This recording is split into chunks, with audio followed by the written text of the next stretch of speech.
See All where we right, end pal. up, you know? All right, boss. All Was right. it 5013 GC? Wait, it says I'm not. How come this isn't? Oh, there it goes. Okay. Are we good now? All right. You can see me okay, right? I can see you perfectly Okay, fine. perfect. Yes, so I am a 501c3. So here in the States, it's a recognized nonprofit organization from the government. So the government recognizes my program as a nonprofit organization. So that means I just have all the paperwork, all the proper paperwork filled out. So if people want to donate, they get proper, I can give them receipts and tax write-offs and things like that. And I have to abide by the government rules on how to run a nonprofit. They get to check my taxes and all that stuff. So Mm. yeah, it's a lot of people can say they're a nonprofit organization, but not everybody goes through the proper channels. So that's all that means. The legit stuff. Yeah. So it's just legit. Um, I am a level 2 CrossFit coach. And Congratulations. yeah, thank you. And I've been a coach most of my life. I've coached kids, and primarily my training has been in martial arts. Wow. So I am a 4th-degree black belt in Taekwondo, and I would coach adults and kids in the martial arts. And then it kind of evolved into other strength and conditioning training for primarily kids. And then as I got into CrossFit, becoming an L1, but then really I just have a desire and always have had a desire to work with kids more than adults. I mean, I love adults, but I just have navigated that direction. And it always just seems like something I just, like to do. And when I moved to gyms, and a friend of mine was, a guy an acquaintance that I knew, a couple of people that I had done CrossFit in the past. I heard that they were opening up a gym in Detroit, and it was not in the bougie section of Detroit. It wasn't downtown. It was just kind of in an area where you wouldn't think of a CrossFit gym being in, and an up and coming area.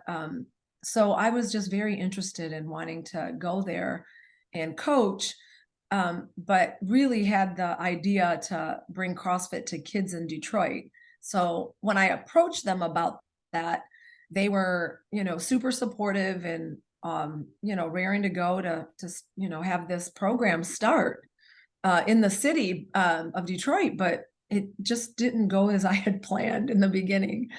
I just didn't realize that kids in the inner city and then the area that I'm at, and in the community that I serve, most of the people that I talked to had never even heard of CrossFit. And we're talking that this is less than 2 years ago. They never heard of CrossFit.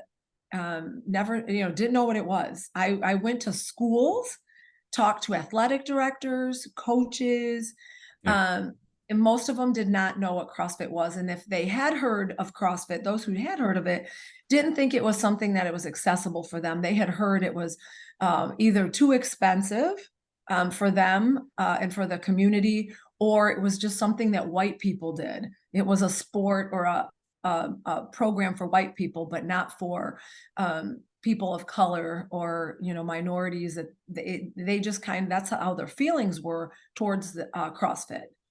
So I didn't realize that I was going to be hitting that kind of that wall right off the beginning. I'm thinking, yeah, I'm going to have kids come in. I had nobody. I had nobody. I had one kid come. And that was from one of our gym, one of our members brought their kid. And for the longest time, that's all I had. And then the owner of my gym that I currently run the program through, he brought his son's basketball team in for me to train off season. So that was the only way. I didn't have anybody else other than that. So then I proceeded to, try to, talk to more people. There's a school directly across the street from our gym. So I made up some flyers. I took them outside and passed them out to parents picking up their kids. And then the school stopped me. They told me I wasn't allowed to do that because Yeah. I needed permission. So they took my flyers away.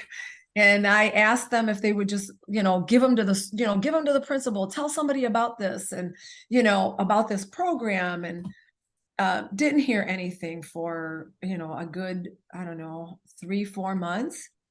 And then out of the blue, one of the teachers from the school walks over with a stack of my flyers and says, "What is this?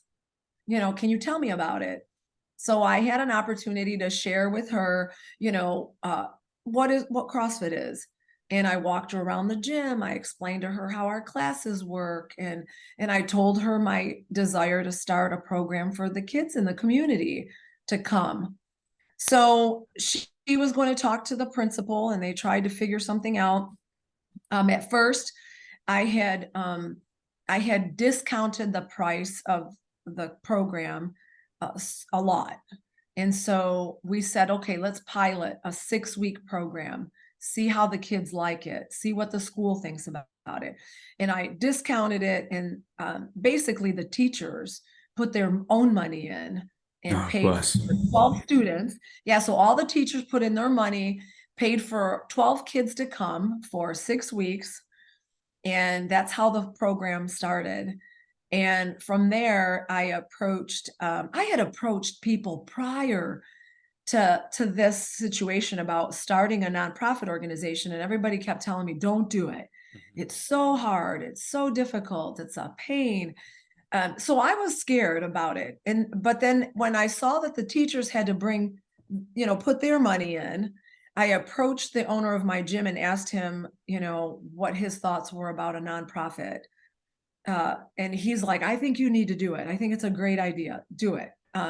So he kind of gave me that little bit of a push that I needed. So I went ahead and filed the paperwork. It could take anywhere from like 3 months to 7 months to get the paperwork from the IRS. I was very lucky because it just took me like less than 3 months, and I was able to get the paperwork in. And then I started asking for, like, through the community and through private businesses, I started asking for donations so the kids can come for free. Because this is not something that in the community that I serve, that they could afford this. So it was something that I really wanted to make accessible, but I didn't want to burden anybody to pay for it, especially kids and their families. So, and I don't pay myself. So basically I just needed to, you know, like buy kids equipment. Our gym has more, I mean, everything's adult. So I needed to get things that were lighter weight and that. And then I needed to, provide food for the kids, because that's something that is a big need for my kids, is we need to feed them. We can have a lot of food depravity, there. I don't know the right word, but so we have food that I give prior to class, and then at the end of class, and then, making sure they have milk and Gatorade and water, protein bars, fruit, anything that's, I really want to stick with healthy things. So, we would really try to focus on providing the kids with some good food, peanut butter and jelly sandwiches, things like that. Crackers. And so basically food is a big thing. And then it was clothes and shoes, things like that. So, and now it'll be 2 years this coming March of 2024. It'll be 2 years of having the program has started, and it has evolved and grown so much. It makes me emotional when I think about it. It's changed a lot, and it's crazy what the stuff that's happening, crazy. So Don't start crying because I'll end up joining in here. I'm fucking welling up myself. I'm a crier. So Oh, yeah, it was a pretty good start. I mean, I have so many stories I could tell you, and things that have happened, and you know, um, taking kids that have no clue of CrossFit, no clue of any type of lifting, basic lifting, and teaching them from the ground up, and now having kids that are competing, competing at local CrossFit competitions, online CrossFit competitions, looking for, I have a couple of kids that are so amazing that you're looking at, the next 2 years possibly competing at the CrossFit Games, at at the 14-year-old age level, being able to compete, getting that good. And it's because of them. You know what I mean? They're talented and great kids, hardworking, and giving the opportunity. They are, they soak it in. They're like sponges and they love it. They come in enthusiastic, like, what are we going to do today? Are we going to deadlift? Can we deadlift, coach? We want to deadlift. So stuff like that is just incredible. I think So I think you hit the nail on the head talking about the epicenter of the problem. Again, I mean, yeah, they didn't know what a CrossFit is. They didn't know what a barbell was to start off with. They don't know about health and fitness. Yeah, great, but we both know it's deeper than that. sure. They didn't know anything about it other than the street, mate. Like, Right. and it fucks me up because I think about people back home that never learned the lesson. Oh, there's something outside of these four walls, this council Yeah. estate, this Yeah. block, this road, this city, this part of the city, this lifestyle, whatever it is. Like, oh, there's other things out there. There's different levels to this quote unquote game that we're all playing, right? And Right. that's what we get the friggin' privilege to be able to teach to Yeah. adults, kids. It doesn't matter. The like Sure. of like, Sure. Right. hey, this is life, but we're going to teach you through the medium of something called fitness, right? And Right. we're Exactly. Yeah. I mean, you're teaching them life lessons, discipline, self-control, confidence, having believing in yourself that you can do stuff, that you're no different than anybody else. If given the opportunity, you can accomplish just as much as the next person, if not more. Just giving them that the confidence to excel and be more than they think they are. It's just incredible, because that's what we all want, that to be the best we can be. And our, I don't know, my mission is just to be able to help kids learn that and experience that, and feel the feeling of how good that feels when you accomplish something. When you accomplish something you never thought possible, when you accomplish something that's hard, when you learn that you can do hard things, how incredible is that?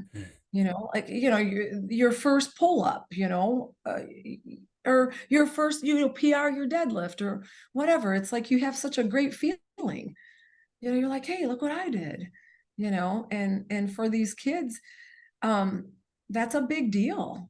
It's a big deal for them to have that, positive reinforcement and that encouragement, and a place where they can come and be safe and be loved and accepted, a place where they can learn, but it's discipline too.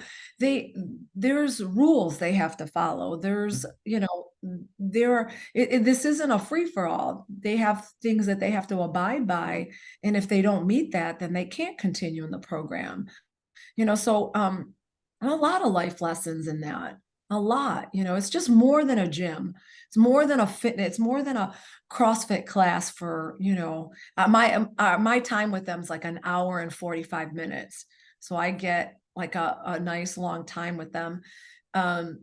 So we get to do a lot. We get to talk. We get to go over the workout plan. We get to, do weights and gymnastics, a WOD. We get to eat together and, get and play games together. So they get to do a lot. So it's pretty cool. But it's something that they, like I said, they have to abide by stuff that They can't just come in here, come in and just do whatever they want Well, it's or not keep earned, up with grades. it's Well, they earned, have not given, right? yeah, yeah. I mean, it's free for them. And I take anybody. I will take anybody who lives in the city of Detroit for free. Mhm. Um, but the ages that I'm a small gym, so I don't have a lot of space. The goal is to grow. That's what I'm growing. The goal is to expand, be able to have a bigger space so I could provide more classes. Right now, I have kids that I primarily work with kids for ages 10 to 16. That is that's like my area of, I don't know, not an area of expertise, but just an age group that I particularly like and Mhm. have spent most of my time working with that middle age school, the high school. Funky age, But right? yeah, not the younger kids. I don't, I'm not a good, I'm not really good at having like young kids, like under the age of 8, because I'm not there to play. Yeah. I mean, there's nothing wrong with that. I mean, there's nothing wrong with having fitness games, body weight stuff. There's nothing wrong with that. And that is an amazing thing that we need to teach kids as young as possible. Um, but it's equally important for me to know my strengths as a coach, my goals of what I want to accomplish in this program. And it's not geared towards that age group. It's geared towards, middle age and high school, so we can, that's just what, I desire and, the goals that I have for them, for the program. How many So classes a week do you teach, mate? I only have 2 for the kids. Yeah, so I'm limited to twice a week. Again, based on scheduling, and the gym that I'm at has all adult classes, so they're filled up with adult classes. Mhm. And basically, the only time that I have are these 2 days after school. So like from 3:15 when they get out of school till about 5 o'clock till the next adult class starts. So I don't get a whole lot of time with them, and then um, we do, like I said, we have a good period of time. There's a good amount of time there to work on a lot of stuff. I do have them over my house quite a bit. I have a garage. I have a gym in my garage. So some of the competitive kids, I have come over and we get some extra training in. Um, and as other competitions come up, as we get closer to some of the competitions, I can sometimes add more days, like on a weekend where the Mhm. gym's not being used, or even try to take the kids to another facility and allow them to, train there. So yeah, it's a lot, especially transportation because I have none. I mean, I have to transport the kids, so you have to, my vehicle can only take so many kids, and then there's a whole legal issue that goes into that. So taking kids from one destination to another is a liability, and I take it on with permission slips and things like that, but then I have to have other people help me because I don't have I don't have a bus, so it's like 4 or 5 people. I have over 25 kids, so it's like, okay, it could be a little it could get hectic, you know The biggest thing what it sounds like is, as we know, is in CrossFit, right? The secret sauce is consistency. yeah, It's like, yeah, you can go as hard as you want, but if you're not going to come back ever again, it doesn't really matter. Like, let's go consistency first in terms of sure, coming in the gym, okay, twice a week, once a week, whatever it is, and then we can work on everything else. The sure, more time in front of your face these kids have, the better, because the more you're going to be able to right, help them, right? The more opportunity, that right, window of opportunity is now enlarged. right, The thing right. is, you've become the consistency piece as well. You might Yeah, be in some kids' lives their only yeah, consistent role model, guardian, or something. And I think that's what a sure, lot of folk need to understand. I guess I'm trying to paint a larger picture for someone that might have grown up in the suburbs, or right, doesn't necessarily understand the rules and regulations of the street of an inner city, right? right, And it's difficult because these kids are shoved into fight or flight survival mode constantly. Where's the next meal coming from? How do I get one penny, never mind the second, to try and rub them together to make friction? I was like, no. Like, where are my feet right now? Am I wet? Is there a roof over my head? Mate, I know it. I like it. I feel that. And Right. you've There's some become that kid. stories. Yeah, I mean, there's some heartbreaking stories Yeah. and things that I never, really. I was all, I always coach.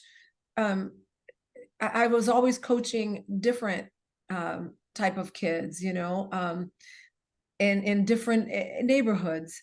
So it's such a learning experience for me, and seeing that the reality of the struggle of that families go through and kids go through, Yeah. the fighting, the lack of food, the lack of just basic necessities sometimes. So it becomes way more than these kids coming into a CrossFit class. It becomes like, okay, wow, I have to make sure that, we don't fight, we get fed, we have what we need, and that we feel good about ourselves and good about, each other. It's important for me to create a community, like you have in a CrossFit gym. When you go to your own CrossFit place, you have a community, you know each other, and you encourage each other, and you support each other, and you have your coaches, and I'm trying to create a little community with these kids, a little CrossFit community where they can understand what it's all about, but also feel, going a little bit beyond what a normal thing is, because this isn't a normal situation. You run into a lot of things that are not normal, like things that I mentioned.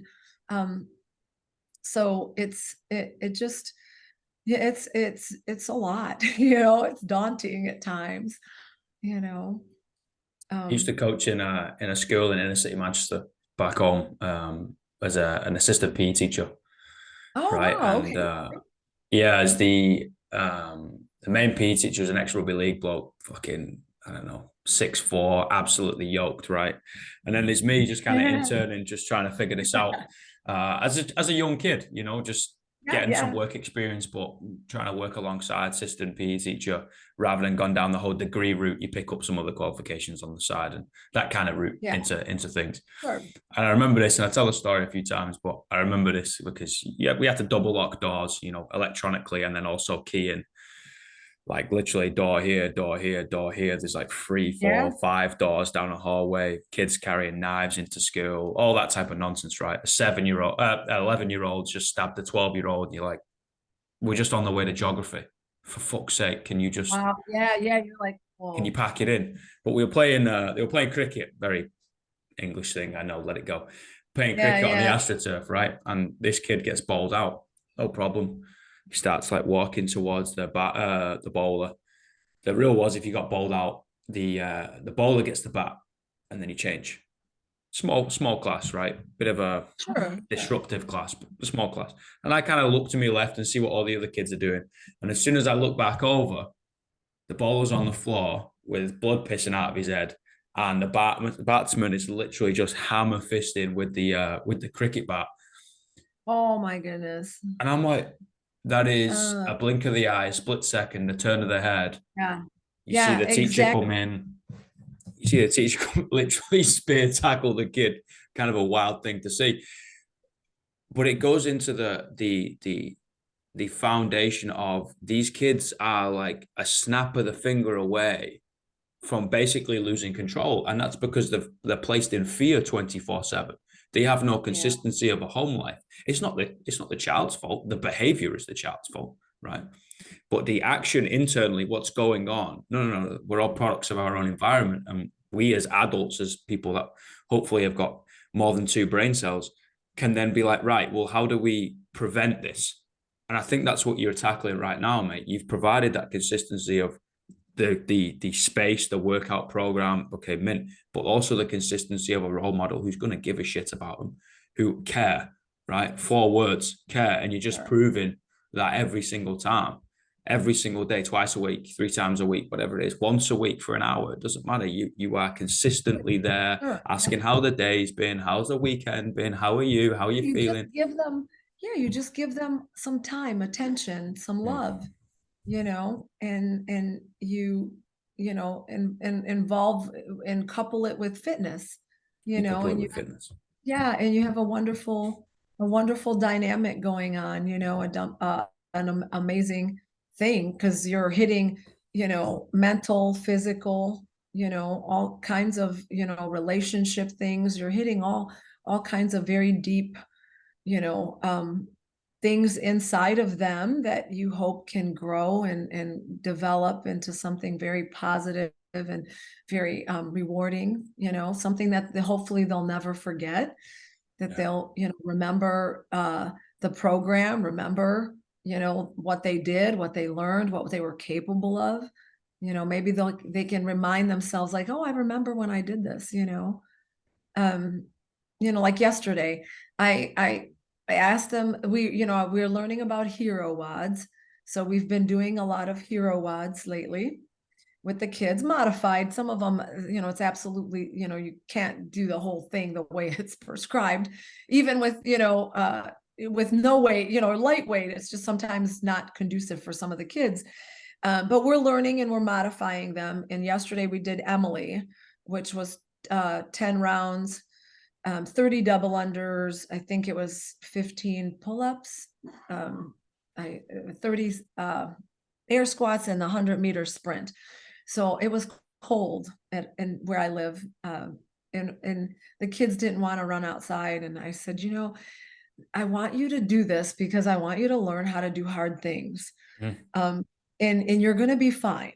It's not that far. 100 meters is easy. It's not long, and you're not out there by yourself. It's just around the building. And we're here. We've got people out there, but I want you to try to run outside, even if it's cold. You've got sweatshirts. Let's just try it. It's going to help you mentally. It's going to, you're learning to do hard, uncomfortable things you don't want to do. And you're going to learn at the end that it wasn't as bad as you thought. You might even like it, and you're going to feel pretty good. You're going to feel like secretly inside of you, like, oh, look what I did today, And it was exactly that. They got done and they were all happy. Oh, I did 8 rounds, coach. And I did all of them. I did all 10, and I ran the whole time, and you just saw them talking about it like, oh, look, and then they are waiting for that last person to come in. And you could tell they felt pretty good about themselves, like they did it and it wasn't that bad. And they actually, did well and enjoyed it, So, those are life lessons. Hopefully they'll look back on that and think, hey, I did that. I could do this. I could get an A on my math. If I did this, I could do that. So it's just all related, Yeah. correlated. I got 3 questions. Sure. What's the greatest piece of life advice you've ever received? Oh boy, that's deep. I don't even know if I could come up with that answer that fast. Um, I think the greatest piece of advice was that there is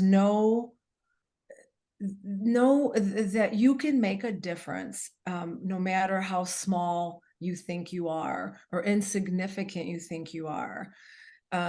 That you don't have to be powerful, rich, famous, an Instagram star, a big, famous person out there to make a difference. That you can make a difference, whether, a big difference in people's lives with nobody knowing who you are, you know, nobody knowing your name, that nothing's too little. You're not too small of a person to make a difference. I think that's a big piece of advice that I think about often.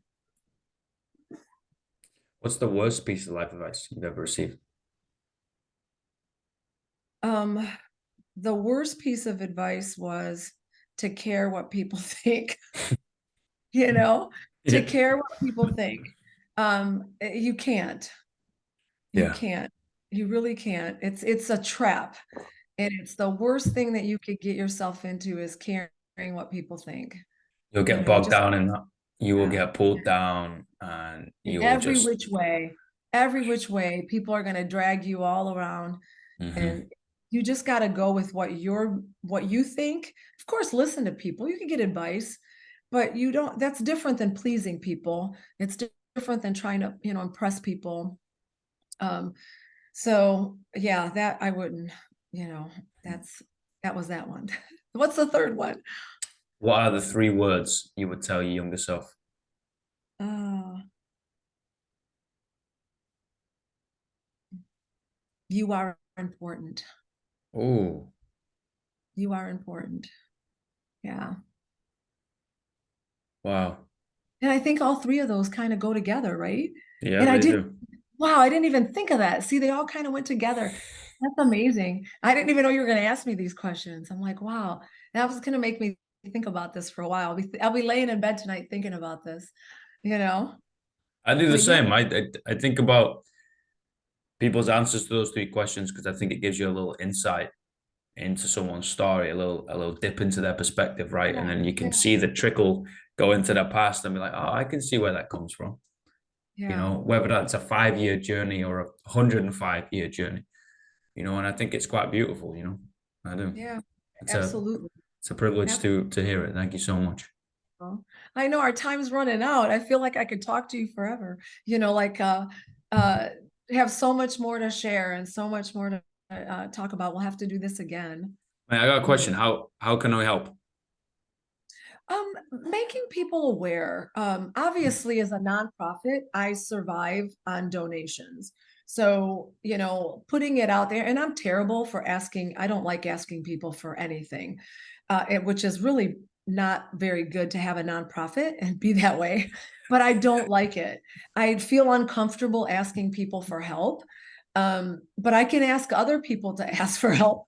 So just making people aware of our program and directing them to our Instagram page, Core City CrossFit Kids.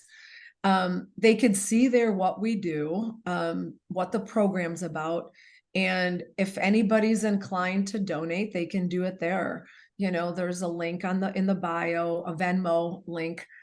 People can donate. I am completely open to what the donations go towards. So people are more than willing to see where the money goes and things like that. Um, and basically that's it. I mean, that's how, just making, bringing awareness to these kids and what this program's about is huge, and then letting people, decide for themselves. They could share it, they can, do whatever they feel they can do, you know. I, I'm And that's in I'm in Ottawa and Toronto over Christmas, so I'll see if I can jump over the border and yeah, pop in. we're what, 4 hours from Toronto. Something like that. Yeah, Yeah, it's keep me posted. That's not and it's a nice drive. And we're right off the border, right off the bridge. all right. Just get like a 30-minute flight. Oh, that's even, yeah, that's even easier. Get it. That's even easier. But I was going to say driving straight from Toronto to Detroit is so easy. Hmm. It's like literally we're right off the border. So Mate, you cross, yeah. I'll see So what I yeah, can keep do. me posted. That'd be great. I'd love for you to come meet the kids. They're amazing kids. You'll fall in love with them. They're amazing and they're great. And they love people. I tell them they're famous because people, will know who they are, but they don't really realize it. I'm like, oh, everybody knows who you guys are, Right. so it's pretty cool. So Thank you. This has well, been thank you epic. for having me. I appreciate the opportunity to talk about the program and meet you. Thank you. You're welcome back anytime. I'll let you All know. right. Let me crunch the dates. All right. Sounds good. I look All right. forward to it. All right. Thank you, mate. Sounds good. Enjoy the Take rest it of your easy. day. You too, All right. boss. All right. See you later, Bye-bye. everybody.